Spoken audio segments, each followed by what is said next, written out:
His collection of linked short stories, The Principle of Ultimate Indivisibility, which I've read and I love and I highly recommend it, is available from booksellers everywhere, including here today. A novel in progress threatens to take him to the grave. Let's hope not too soon. Please welcome Brent Robeson.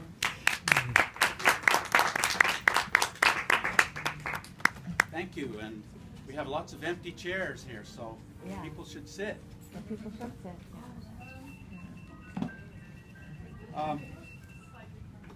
Here at the last minute, I changed my selection of what I was going to read because my good friend Kevin, who helped put this together, gave me a couple of special requests, and I think they're very appropriate, so that's what I'm going to read. I'm going to read two different small sections from a short story that's in my book of short stories. The story is called A Confession of Love and Emptiness.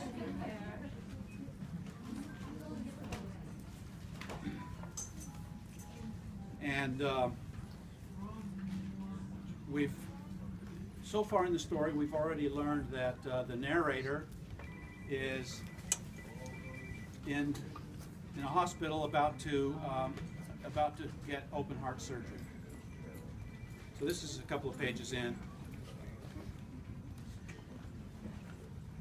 My name is Johnson Burgess. Not the old standard John, but Johnson, J-O-N-S-O-N, after Bent.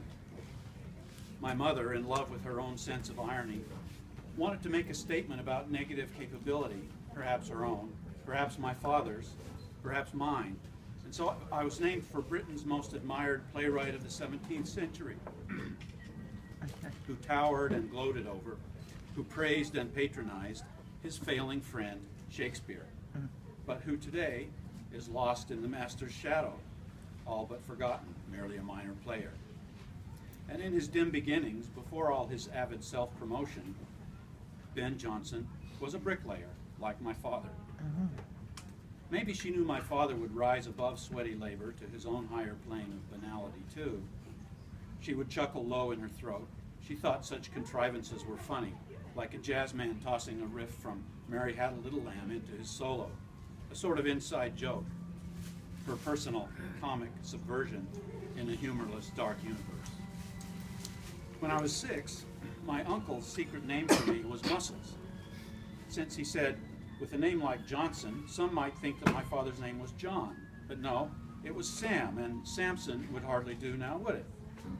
But I could be like Samson someday, he said, with a wild, wicked girlfriend, and biceps, and hair, and a fatal flaw. I didn't know what he meant by all that, but I did know about Samson, since my father read me Bible stories every other night at bedtime. My father and mother had an arrangement, a sort of alternating current that powered all my perceptions then, and I suppose now.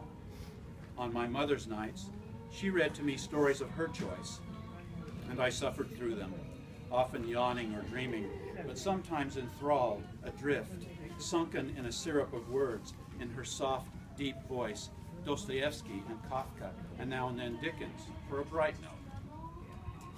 Odd how just now I felt a sudden longing, a deep twinge like the flex of a muscle somewhere near my heart, a longing for her to be here at the side of my bed, reading to me, reading anything, I don't care, caressing soft syllables with that voice like whiskey on velvet, filling with its deep folds this sterile, hard room, where now, without her, every sound, even a rustle, a whisper, clangs and echoes like a bloody bullet dropped in a surgeon's pan.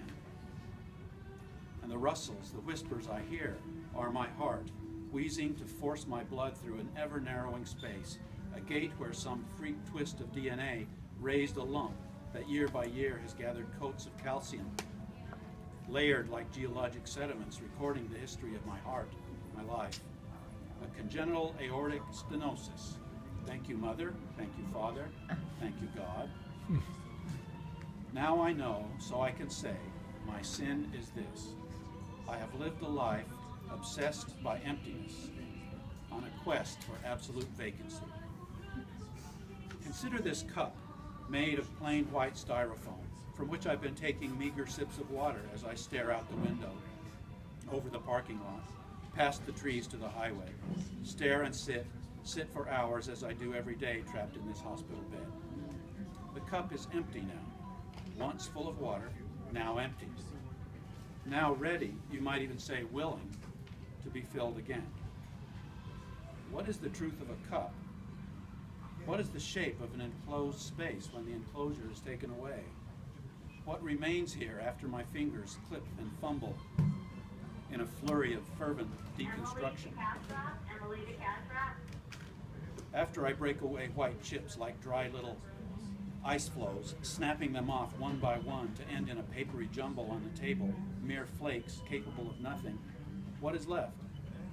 There's no answer in the tiny hill of polystyrene stones and airy white ruin. No, but beyond it there, still wavering like heat in the peachy afternoon light, I see the emptiness of the cup.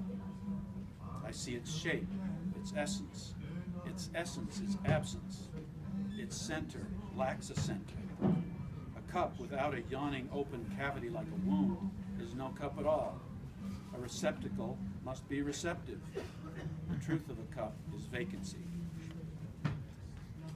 Like the antique blue bottle we found in a trash can, Billy Brock and I, loitering in the fall sunshine on the way home from school. Break it, I said to Billy. No way, man, it's cool. I'm going to put it in my window. He held the bottle up to the sun to see its cobalt flash, its sapphire shimmer. I grabbed it from his hand and smashed it on the street. Try it. Break a beautiful blue glass bottle, shatter it on the sidewalk. Watch the azure diamonds explode in a spray, then search like I do. Search in delight for the space that was in the bottle. You'll never find it, oh no. And that's the secret. That's why it's so beautiful, so perfect. Its filtered light, transcendent as moonbeams, sublime as starlight, far beyond your grasp, beyond the capture of the carnal and mundane, the mud of flesh and stone.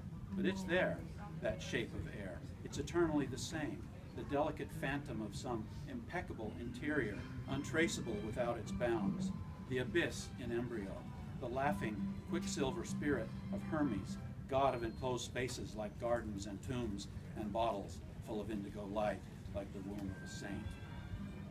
Billy was angry. He shoved me and I sat heavily on the asphalt. You dumb shit, why'd you do that? He walked away, shaking his head. I looked for the bottle, the flawless, empty shape of the bottle, there, where some infinitesimal thickness of summer air wavered and was gone. I sat still and watched a flicker of sun glint off a knife-like shard of blue.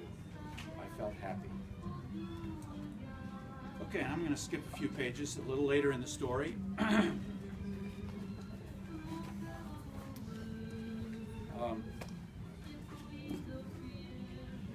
Pretend we're hearing some jazz instead of this. My father's big break and the planting of the seed of my future had come earlier when I was in the middle of high school, back when my mother was still around, when his company won the contract to take down the row of old brownstones that stood on West 63rd between Amsterdam and Columbus to make way for Lincoln Center. It was a hot, bright morning in May when the job began, and my mother and I, in celebration of the prosperous times to come, drove in across the GW Bridge to watch and wave to my father, and, she said, to be wild sophisticates free of home and school for a day. It was a role she played often. When I was younger, she had gone alone, my father determinedly uninterested, to the premiere of John Cage's work called 433, where the pianist sat on stage and played not a single note for 4.5 minutes. She was avidly reading Kerouac now and buying Miles Davis records and sarcastically imitating in her deep voice the vapid conversations of suburban housewives. I remember squinting at her that day as she stood in the still glare, wearing sunglasses and red lipstick and a crisp white blouse and sharp creased slacks, dangling her cigarette from 2 fingers, palm up, elbow tucked at her waist. One corner of her mouth always curved up a little, perpetually sardonic. I thought she looked pretty damn good for an old mom. We peered through a hole in the plywood wall, looking for my dad, but seeing only the big crane with that great gray baseball hanging on a cable thick as my arm, poised above the sidewalk in front of number 158. She stood close behind me. I could feel the smoke of her breath on my ear. And she said in almost a whisper, under the growl of engines, somewhere in this block was the childhood home of Thelonious Sphere Monk. Sphere. The word sounds hollow, like a ball of glass, full of air, not like the dull ball of heavy lead that now swung on its tether from that steel tower, slowly arcing back to a point of stasis, a frozen moment, then forward, slow, gathering speed, but still seeming to be in slow motion, a ponderous power that met the stone wall with a thump deep in a well, like an underground bomb, and with a big dry splash of dust, bounced back. The old house shuddered down to its heart, and the dust rained down, and when I saw the crushed stones, the caved-in wall, a hole where there had been no hole before, and the ball swung again, and the wall imploded in great cascades of dust. My mother said, a little dreamily, "Master of silence, I wonder if he's watching." And the crane roared, belching a burst of black smoke, and it swung the ball again. "Maybe he's nearby, or maybe he's uptown somewhere rehearsing. I heard he's putting together a new quartet." Her voice was smooth and close. "Maybe right now, as his home crumbles down, he's hunched over those ivories, playing and playing." She went on, and I was glad I understood.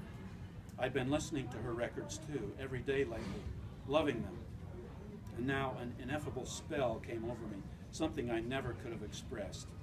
I imagined his blunt fingers hammering keys, and the half-beats of silence writing there, tipping over the edge into the next bar, as his dark hands came down hard again, and the notes and chords and riffs and runs pop up, fall down, roll over, just off rhythm, with a breath of delay, with canyons of emptiness suddenly gaping, and a round sound of cymbal or sax, glancing in just off center enough to declare this to be the music of Monk.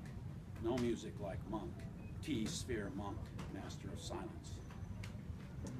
Beams screeched and ripped and splintered. Glass burst and clattered and splashed like showers of crystal daggers glinting in brilliant sun.